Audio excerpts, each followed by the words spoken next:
Right, I'm like, hi guys. I just thought I'd quickly squeeze in a video. I have no time left to wait for anyone to join me. I'm just going to get on with it. Chat. I will just quickly tell everyone on our Facebook page that we're live. I'll tell you what, this interview, pretty shocking, guys. This is like, I don't even know how to put it into words. This is going to blow you away. We have listened to these girls before on this show. Let's have a look. Let me just tell us on the chat.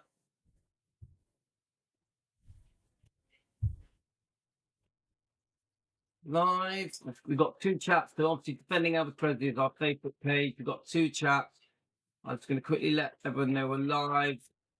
There's a couple of people I let know on our WhatsApp. Right. I'm live now. Talk quiet now, yeah? Right, okay. It's only going to be a quick live, guys. Just a little quickie. Hello, I'm live, but I'm just playing a video. You can talk, just quietly. Yeah. Right, okay. All right, guys, here goes. I'm going to press play. And pretty shocking, guys. These girls, the nerve, Maureen Callahan, 238,000 subscribers. We've heard them before. They don't mince their words. They will speak their mind. I don't know how to get away with it without getting sued, but they seem to. So what are their names? Maureen Callahan. I don't know who the other girl is, but she's been on before. I remember the one on my right is an Elvis fan. I do remember that. Okay. There are people in the background, so sorry about any noises. Following this with really, really forensic attention. She has been making the rounds on morning television and talking about the last time she saw her daughter. Now, before that, we have to get into the bulk of this New York Times piece. So I'm just going to set the table a little bit. The 80-year-old would-be Queen of Graceland and self-appointed gatekeeper of all things Elvis, which is so pathetic and so ghoulish, has been making the media rounds for her new memoir. Trust me, do not buy this book. I have it. I've read it. Don't buy it. It's called Softly as I Leave You. Now, if that isn't a Freudian title for days, given one. Brace yourselves, guys, because this is pretty crazy, pretty bizarre. This is out there, okay? What we are talking about. So there, of course, is only one question any of these so-called journalists should be asking Priscilla Presley, which means, of course, they are not asking her. So we here at The Nerve will do it, okay? And that question, of course, is, hey, did you kill your daughter as alleged in a lawsuit by two of your former business partners so that you could wrest control of an estate founded by your ex-husband who died 48 years ago and whose last name you still drag around like a grave robber, like a crypt keeper? Guys, you know, these girls, they're not like me. They're not like me where it's like, got to be careful for entertainment purposes, you know. Not a fact, it's an opinion, you know, sharing a discussion channel. No, these girls go for the jugular. They go straight for it. Listen to them again, guys. Do you kill your daughter as alleged in a lawsuit by two of your former business partners so that you could wrest control of an estate founded by your ex-husband who died 48 years ago and whose last name you still drag around like a grave robber, like a crypt keeper? Oh my God. Sorry, you can't hear what I can hear. No, I don't think I've ever heard it put any worse than that. Okay, first. So my brother's daughter's here. They just called Priscilla Presley a grave robber and said that she killed her daughter. First, I am going to read the salient piece of this lawsuit filed against Priscilla by her former business associates, Brigitte Cruz and Kevin Fialco. According to a report by Matt Stevens in the New York Times dated August 15th, 2025, I quote, From the New York Times piece. In the court papers, lawyers for Ms. Cruz and Mr. Fialco also made I talked to Bridget Cruz. a bold accusation that is sure to escalate the dispute. Now remember, Bridget Cruz has told me she can prove everything in the lawsuit. Everything. After Lisa Marie was rushed to the hospital in 2023 following a cardiac arrest, the lawsuit says, quote, Priscilla pulled the plug, end quote, on her daughter as part of an effort to, quote, regain control, end quote, of the family trust. Now, guys, I know these are extreme allegations, but it actually is possible that it happened. I know that it is out there. It's pretty extreme, but it is possible. It is possible, guys. There was still brain activity. Priscilla, the Times continues, this is quoting the lawsuit, excuse me. Priscilla, who knew that Lisa was in the process of taking steps to remove her, Priscilla, as the sole trustee of Lisa's irrevocable life insurance trust, saw an opportunity to regain control, the lawsuit said. The lawsuit said, this is her way of saying it. She reads the lawsuit. She keeps saying the lawsuit said, so it's not her own words. Pretty clever, actually. I might try that. Priscilla had acted, the lawsuit said, even though Lisa Marie had an advance healthcare directive. These are things that are in writing. They are legal documents in place that made clear that she wanted her life, quote, to be prolonged as long as possible. And we've seen the document, haven't we, guys? It's in the 152-page lawsuit, the amended lawsuit. And Lisa Marie actually signs it twice, 2 big autographs. A lawyer for Ms. Presley, Marty Singer, condemned the allegation in a 2-page statement in which he called the new filing, quote, one of the most shameful, ridiculous, salacious, and meritless lawsuits I have seen in my practice. I've not read the 2-page document. Well, he has to. He has to say that, doesn't he? He has to completely trash it and dismiss it. That's part of being a lawyer, isn't it? But that little sentence fragment is not a denial, just my opinion. Kinsey, what do you make of this bombshell allegation? So Kinsey, she doesn't mess around when she talks. She's actually an Elvis fan, because the last time we watched this show, she was wearing an Elvis TCB jumper. Yeah. So she's an Elvis fan, which is a good thing. She's just as bad as the other one. When I say bad, I mean just as verbal as the other one. She doesn't mess around with the words she uses to describe Priscilla's behavior. I mean, ever since she walked away from Elvis, Priscilla Presley has proven that one thing matters most to her, squeezing every last drop out of the Presley name, no matter who gets crushed in the process. From staking her claim in Graceland to fighting her own granddaughter in court. Just a day after Lisa Marie's death, poor Riley's getting emails and calls from her grandmother's attorneys. And she says later on that was traumatic to her. There's a through line of greed that follows Priscilla's story. It's not about preserving Elvis's legacy. It's about preserving Priscilla's bank account and the collateral damage, whether it's Elvis. Let's just pause it there. Do you hear that? She knows Priscilla so well. Priscilla, people keep saying, who is the love of Priscilla's life? It's Priscilla.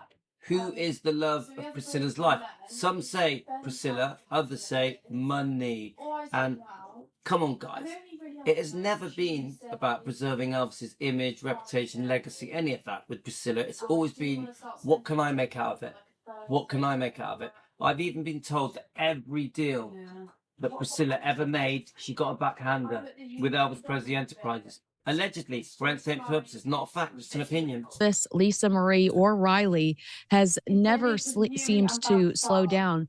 And in her book that you mentioned earlier, she writes about Lisa Marie's death and her side of the story when she talks about this decision to remove her daughter from life support. She says that doctors informed her Lisa Marie had no quality of life at all and little brain activity. A little is more than none.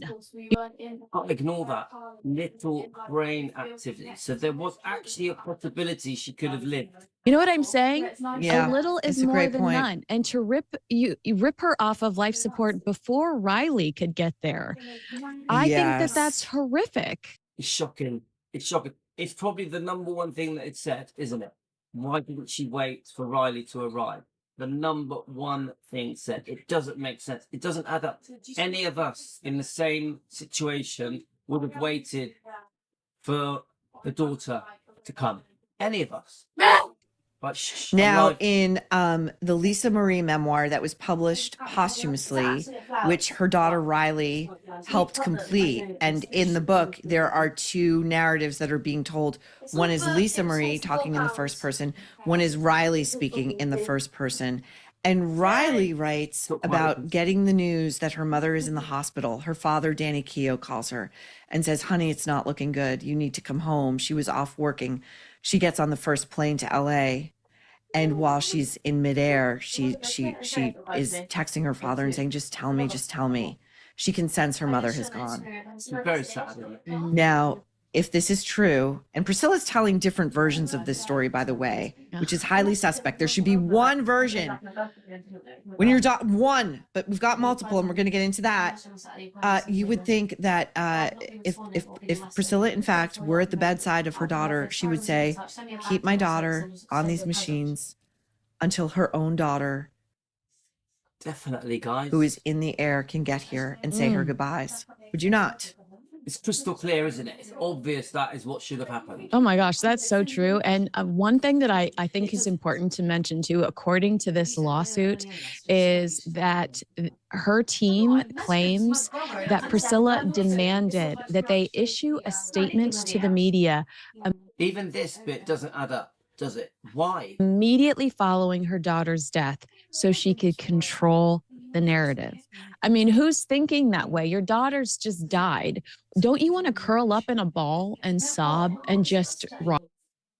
See, isn't that? I'll rewind that bit, guys. It's just so obvious. If your own daughter dies, yeah, if it's that serious, you can't even think, can't even talk. But obviously, an uncontrollable tear, yeah.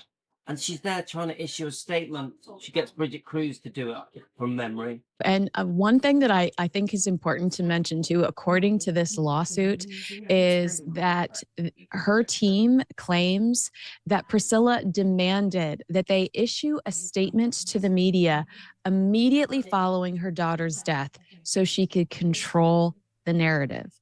I mean, who's thinking that way? Your daughter's just died. Don't you want to curl up in a ball and sob and just rot? I mean, I'm not thinking I better call Entertainment Tonight. You know, it's that simple. I find Priscilla Presley ghoulish for many, many, many reasons. And ghoulish. See, these girls like to call her ghoulish. Yeah. One of them is the competing versions of events in Lisa Marie's book, finished by Riley, and Priscilla's new. Okay, so she's talking about. Is she talking about Priscilla trying to compete with From Here to the Great Unknown with her new book, Softly as I Leave You, which we've always said that Softly as I Leave You is a reaction to Lisa's book. Memoir, which is allegedly about her life after Elvis. But I mean, hey, if you want to read paragraph upon paragraph, page upon page, what it was like to do Dancing with the Stars in 2008, this is the book for you. Enjoy. Okay. This is the riveting life events that are led by one Priscilla Presley post Elvis. Okay. We don't have a lot to offer. We do not. But Lisa, we've got Dallas, and anything else? Marie wrote Naked Gun, Those Amazing Animals. About as much detail as you could tell she could muster or want to share about Priscilla's live-in boyfriend molesting her beginning at the age of 10. And then she goes on, it happened while I was 11, while I was 12, while I was 13. And she writes that disgusting, absolutely disgusting. She's obviously talking about this. Obviously Lisa put it in her own book, From Here to the Great Unknown, but it's in here, guys. Michael Edwards admits it. Lisa, of course, put it in her own book, and Riley kept it in there. The details are in there. But when you read this book, it's pretty graphic and very sickening, guys. Michael Edwards. alleged abuse. That Priscilla knew, and in sum and substance, Lisa's versions of events really didn't do anything. Talked to him once, said it was a big misunderstanding. Priscilla's book, her current book, again, I don't put a. So Rick has just said the woman on the left is 55. She definitely doesn't look 55. The woman on the right is 40. Penny in this woman's pocket. She's disgusting. She's like, yeah, it was a big misunderstanding. I mean, well, that's BS because Michael Edwards, the former boyfriend that we're talking about, admitted to having sexual attraction to Lisa Marie in his 10 years old. 1988 book, Priscilla, Elvis, and Me. I have it here. It's disgusting. It's there. It's in print. He admitted feeling a sick feeling and craving. Why wasn't he arrested? Why wasn't he arrested? When he admitted those things, why wasn't he arrested? She's like, yeah, it was a big misunderstanding. I mean, well, that's BS because Michael Edwards, the former boyfriend that we're talking about, admitted to having sexual attraction to Lisa Marie in his 10 years old. 1988 book, Priscilla, Elvis, and Me. It's there. It's in print. He admitted feeling a sick feeling and craving Lisa sexually. That's a big deal. He should be in prison. Should be in prison. We want justice for Lisa Marie. That's a big deal. And so for Priscilla to try to write that off and to try to dismiss that as nothing, I mean, I haven't read the section yet. I'm going to. No, I think I might have read a part of it. She tries to dismiss it. She tries to belittle it and play it down. Just acknowledge the fact that you were a crap mom that thrust your kid on. You were a crap mum that did not protect your daughter. It's literally that simple. Onto Scientology. And I mean, that's a big deal. That's a big deal. And so for Priscilla to try to write that off and to try to dismiss that as nothing, I mean, just acknowledge the fact that you were a crap mom that thrust your kid onto Scientology. And put yourself first. And I mean, Lisa Marie goes into a little bit. Throws her into Scientology. And of that in her book as well. I'm so frustrated with her because I feel like she reeks of this greed and she's shameless in her execution. She just doesn't care that these girls, they get it perfect, don't they? They get it perfect. They say what we think. They say what we think. She looks like this piggy bank. It's psychopathic. Yeah. And what psychopathic is striking to me is right now we are seeing these ghouls just out there promoting their ghoulishness and their, what I think, is Priscilla homicidal? I don't know, but maybe this doesn't look good. And this is just my opinion. It doesn't look good. It's very Liz Gilbert adjacent to me. She's out there, Oprah, morning shows, the New York Times, anybody will have her. Hey, I plotted to murder. Well, before she goes on to the plotted to murder bit, it is true she's running around any show in America trying to promote the book. Of course, she wants to try and get as many sales of this book as possible, even though you know how I feel about this book, guys. It's a book of lies. But she's in England now, and she'll be making the rounds on the English shows. I haven't seen it announced yet. I'll have to have a look. But I'm pretty sure she'll be on British TV doing interviews. Just my opinion. It doesn't look good. It's very Liz Gilbert adjacent to me. She's out there, Oprah, morning shows, the New York Times, anybody will have her. Hey, I plotted to murder my dying girlfriend when it just became too much bullshit for me to deal with. Aren't I cute? Buy my book. Kinsey, what is going on? The thing is, that is what's happening. I'm going to rewind that again. That's just hilarious. These girls, guys, whoa, that's what you call straight talk. And I can understand why it's called the nerve. Ghoulishness and their, what I think, is Priscilla homicidal? I don't know, but this doesn't look good. And this is just my opinion. It doesn't look good. It's very Liz Gilbert adjacent to me. She's out there, Oprah, morning shows, the New York Times, anybody will have her. Hey, I plotted to murder my dying girlfriend when it just became too much bullshit for me to deal with. Aren't I cute? Buy my book. Kinsey, what is going on in the culture? To your point, by the way, Lisa Marie wrote, not only was she molested seriously, probably raped by this guy, let's get real, but he would beat her and throw furniture at her. And Priscilla knew about it. And still Priscilla did nothing. I mean, are you kidding me? And then Priscilla goes on like the Today Show and all manner of bullshit. And she's like, my daughter was a lot. She wanted to die. My daughter. Which, I think is disgusting. She actually says that, knowing, of course, that the kids, Lisa's kids, are still around. Riley, Finley, and Harper. They have to watch their crazy, in my opinion, almost deranged grandmother, telling the world that she wished she was dead, even though she's got 3 kids still alive. All of it is madness. Was so troubled. I wonder how she got that way. I mean, it's not like she was 8 years old and at Graceland when her father died on the toilet and saw his body and was boxed out as the adults led him away on a stretcher, and I wasn't there. And then sat there in the house with him. Remember, they brought his body back, and she just sat, Graceland. as a child, she just sat there with his dead body, just sat there. So this is a bit awkward. I don't really want to hear this, but what was I thinking?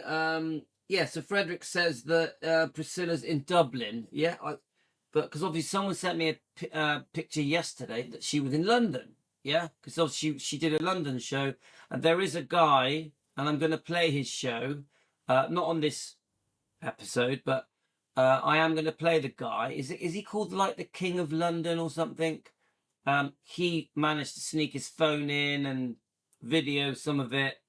At the London show. So we are going to play that, not tonight, maybe tonight, but definitely we're going to do a review on it. A few of you have sent it me. Okay, guys? He manages to get inside the theatre and record some of it. Yeah, and I do think the questions that she was answering were really simple questions. They weren't like proper probing questions, which is what we want, isn't it, guys?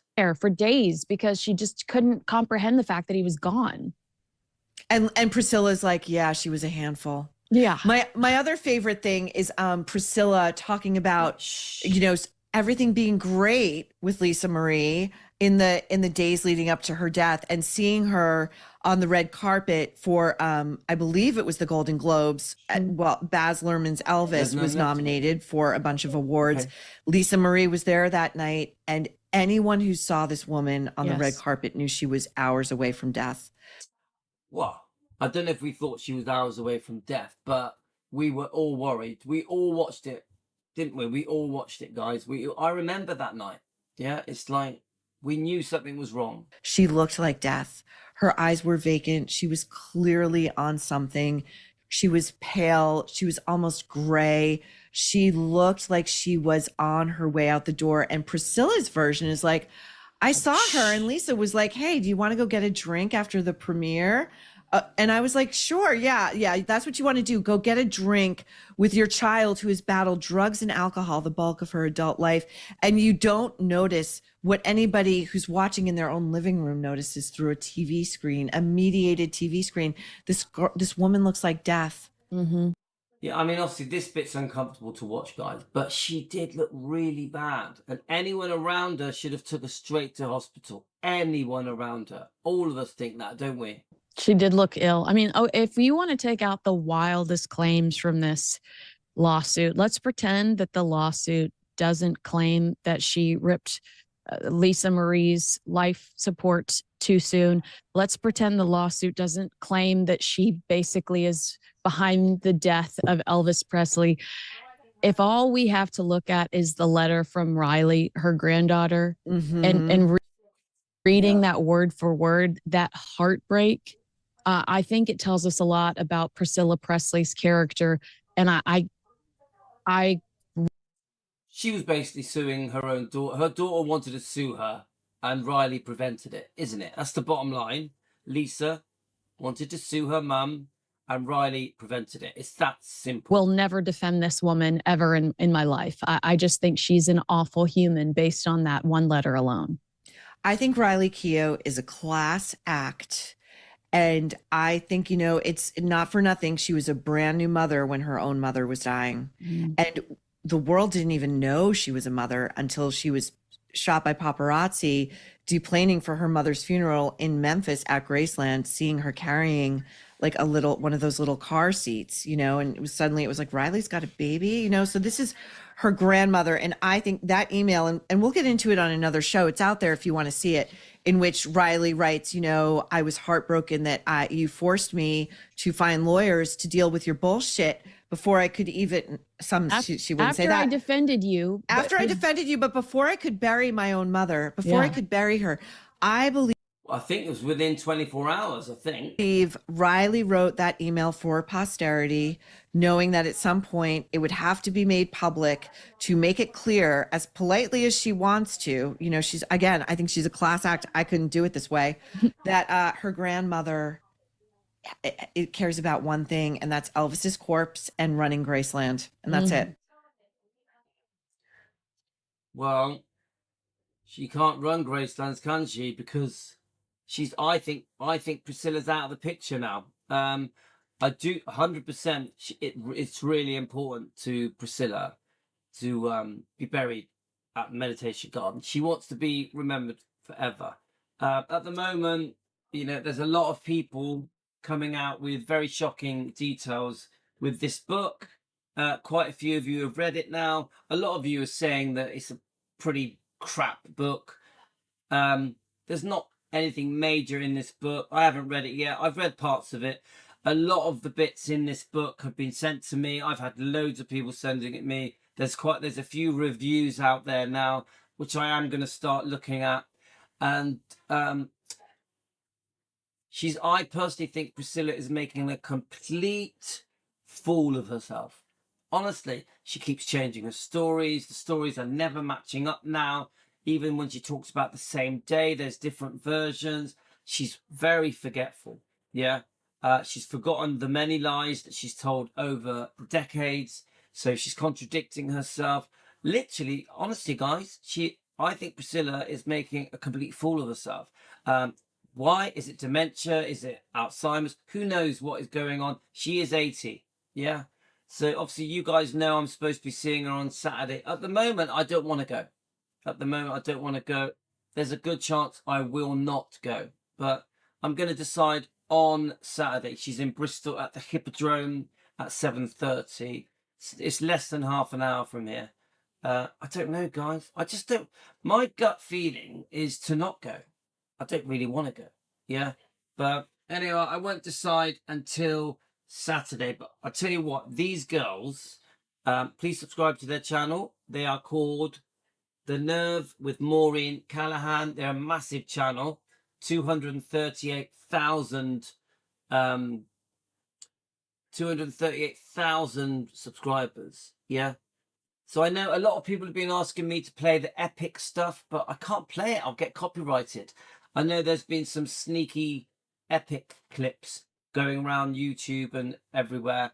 I can't play it. I will get copyrighted. So I'm not going to risk it. I don't want to risk it. So there is the guy who's called, I think he's called the King of London or something. Is it the King of London? I want to do that. Of London. Have a look. Let's just see if it comes up. I'm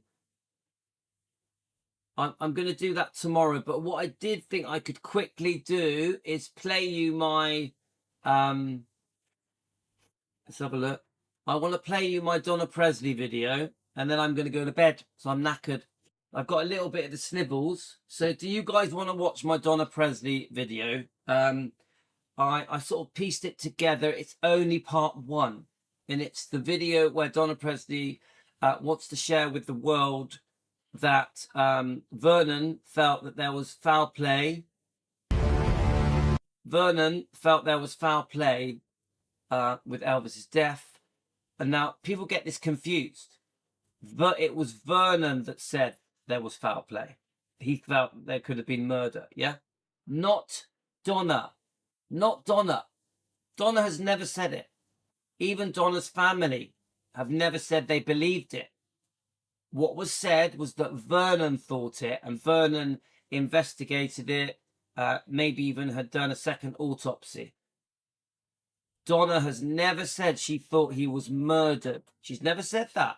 So these trolls that are trying to say that she did, you're wrong. She's never said it, nor did her family. It was Vernon that said it, and he didn't say it once or twice just after the death of his son. He said it for till the day he died. Vernon said it until he died in 1979. Yeah? So don't twist the word, trolls. Get your facts right. Leave Donna alone and stop picking on poor Donna. She is a genuine first cousin of Elvis. Get used to it. The fact that the name was different once upon a time is irrelevant. She has Elvis blood in her veins. She is Vernon's sister's daughter. So stop saying she's not a relative. It's ridiculous. It's Elvis's first cousin. First cousin.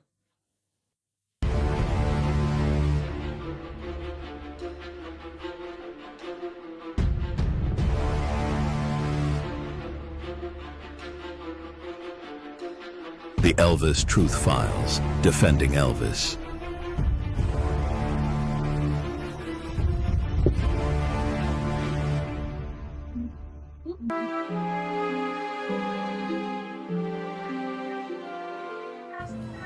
Hello everyone, welcome to my YouTube channel. I'm Donna Presley. I usually like to do lighthearted things and answer questions and so forth. But today is something that it's going to be a little harder for me to do, a little harder to say, but it's true and it's exactly what happened. And so I'd like to explain to you about Uncle Vernon's thoughts and his feelings concerning Elvis's death. And I'm going to take you back to that day that he told me what he said, that he felt that there was foul play involved in Elvis's death.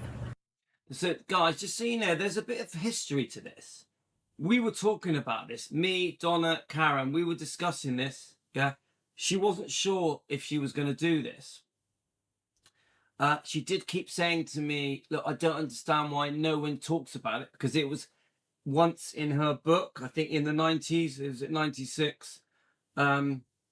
She didn't think it was right that because Vernon believed it so much, and because he had it investigated, because he may have done a second autopsy, and he did literally say it till the day he died. He really believed there was foul play. He never, they won't say names. What Donna has said is the person, the persons that could have caused it are now not with us. So that rules out a lot of people, doesn't it? You guys have different ideas. I've heard different names thrown up in the air to do with the Stanleys. I've heard names. Dr. Nick has been blamed. I've heard a few different names being blamed. It's all just alleged for entertainment purposes. No one really knows what went on. No one, none of us were there. Yeah. We weren't a fly on the wall. So we just don't know. But I know this. Donna Presley was very reluctant and was not going to do this video. She was not going to do it. Yeah. We were discussing it. And then what happened was it was left for 3 or 4 days. And then out of the blue, I got a message. I'm going to do it. Yeah. Which was her decision. It was Donna's and Karen's decision. Okay, guys? Right. So here we go. I started to work for Uncle Vernon in January of 1979, and my desk was right next to his.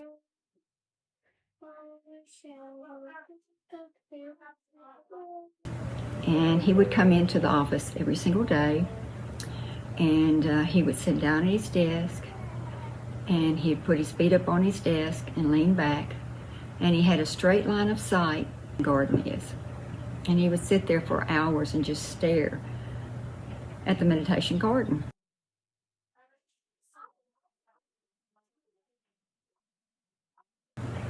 And we would talk. And, I'd always loved and respected and Uncle Vernon and everything. And At times I was a little intimidated by him because he could be very firm, very stern. But as I got to working with him on a daily basis, and we really came to know each other more as adults, as equals, not just a young niece and an uncle. And so that Donna feels very pleased that she had this time with Vernon when she got to know him closely. Which I'm very thankful for, and I'll always be thankful for that. But we were sitting there talking one day, and he said, I just can't believe, and please excuse my language, I don't speak this way, but this is exactly what he said.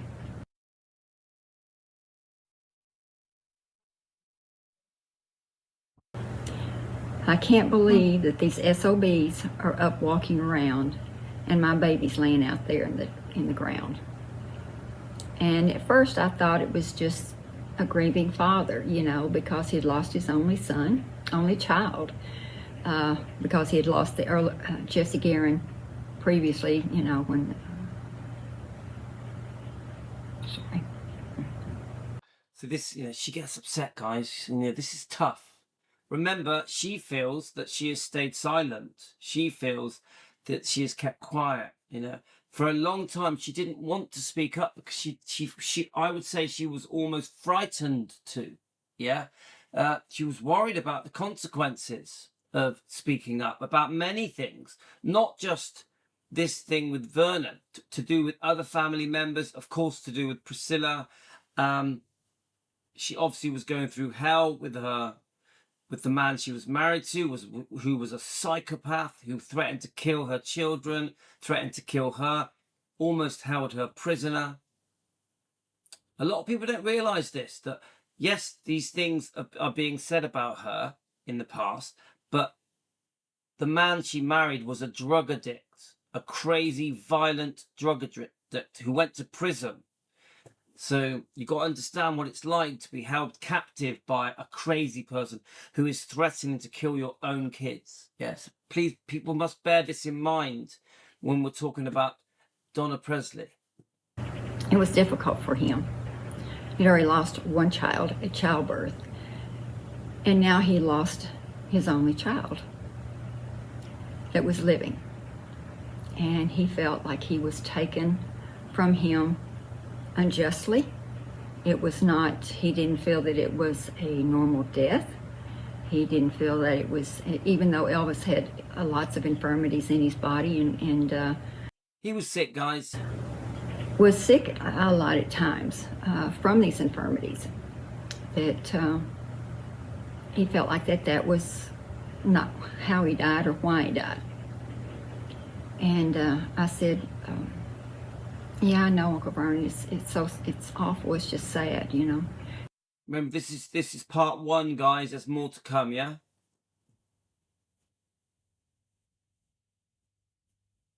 He said, no, Donnie, you're not hearing me. And I said, well, no, sir, I guess I'm not. And he said, I believe there was foul play involved in Elvis's murder. And I said, what? And he said, yes. And I said, do you know who did it? And he said, I have my suspicions.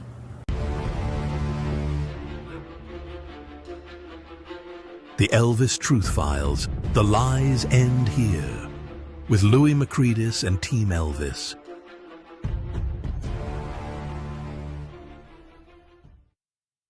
So guys, let's play one more because I've got 5 minutes, and then I'm going to go to bed. Yeah, let's have a look.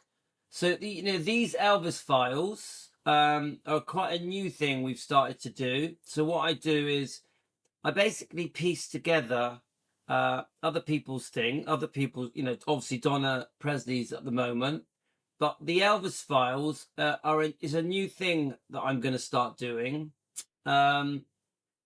Let's see if I can find the one I did the other day. There it is. All right, let's play it here, guys. Here it goes. So what do you reckon, guys? Do you think this Elvis Files is a good idea? It's a new concept. Karen was one of the ones that gave me the idea of doing them. What do you think?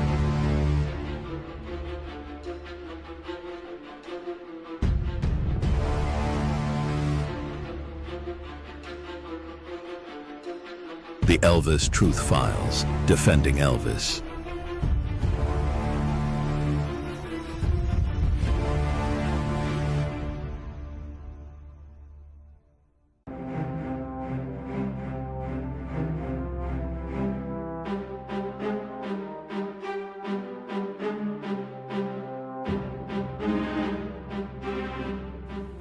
Hello everyone, I'm Donna Presley and I'd like to welcome you to my Donna Presley official YouTube channel. Today we're talking about claims that have been made in recent interviews about concerning a new book.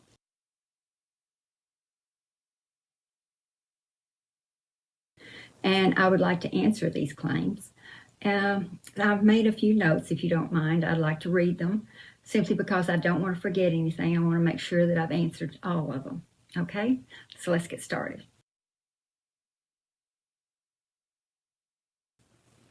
In recent days, interviews promoting a new book have circulated widely. Within them are repeated claims about Elvis.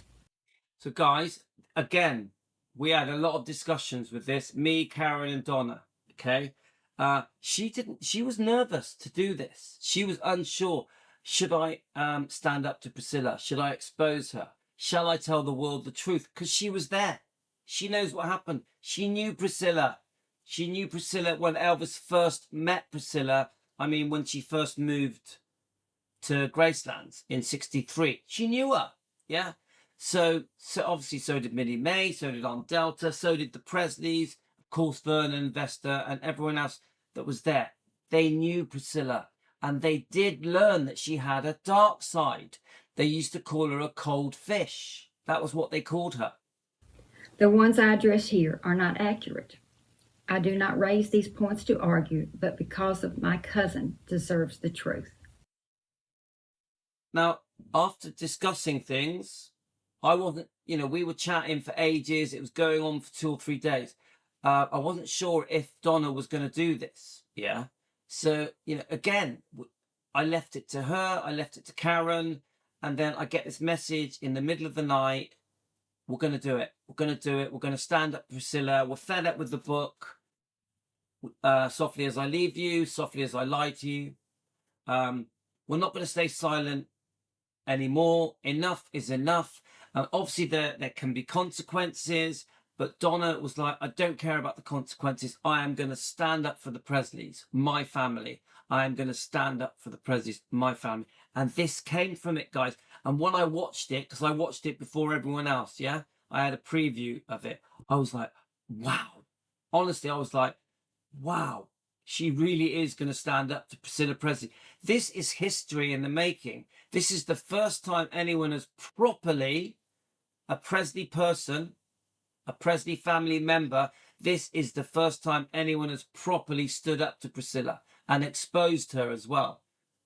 This is very courageous. This is a very brave thing that Donna has done. She deserves a medal for this. She is a hero for doing this, and this is making history. It has been written that Elvis began using drugs during his Army service. In fact, it was common practice for the military to issue stimulants to stay awake and sleeping medications to help them sleep. That did not make a man an addict. Elvis served his country with pride and discipline, and his conduct reflected and his respect for both his duty and his nation. There's 2 It minutes has also left. been said that in Las Vegas he slurred words or forgot lyrics because of drugs. The truth is that Elvis was a lifelong insomniac. He was prescribed sleeping medication, and at times the effects lingered if he faced an early matinee or an early press conference.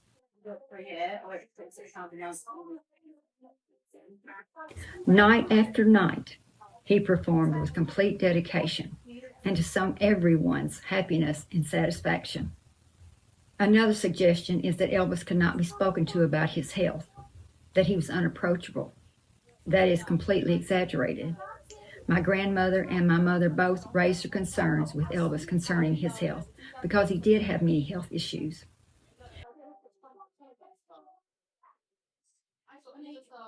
Elvis was not cut off from his family. We were there, and we cared enough to speak honestly and offer advice.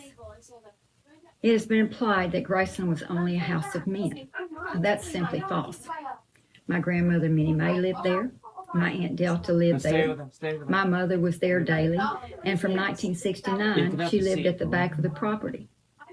I moved off the hill in 1971 and had my own home, but I was still there practically every day.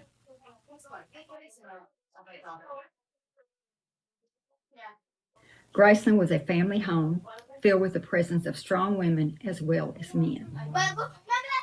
Interesting enough, in the television interviews promoting this book, Elvis's very real health struggles were sadly left unmentioned, while other stories grow larger and larger in the telling year after year. After all this time, it is striking that so many, even in the media, still do not report fairly. True, guys. That is why I speak now. Elvis's story should never be left to rumor. It should be told with accuracy, and this includes the media. His legacy does not need embellishment. It needs honesty. And it is honesty that keeps alive the flame of who he truly was. But please let me say this. Elvis is loved, revered, and remembered because of who he was and what he accomplished in his lifetime, which was miraculous, the things he did and the things that he accomplished. And he's loved all over the world. People make a pilgrimage every year to Graceland just for the love of him. He is remembered for everything he did and for the way he lived his life with love, compassion, honesty, respect, truthfulness, and a strong faith and belief in God. And that's why he's remembered. And that is because of the fans, so many millions of fans all over the world who still love him and adore him, and the new ones that grow every single day. So he is loved and remembered for what he accomplished and what he did, not by the actions of anyone else. Brilliant. Brilliant. We're so proud. So thank you for joining me tonight, and I will see you soon. God bless. God bless.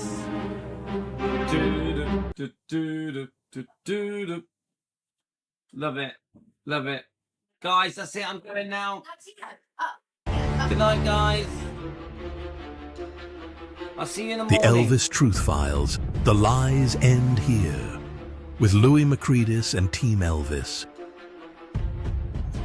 Yay, Louis Macreedis. So proud of Donna Presley.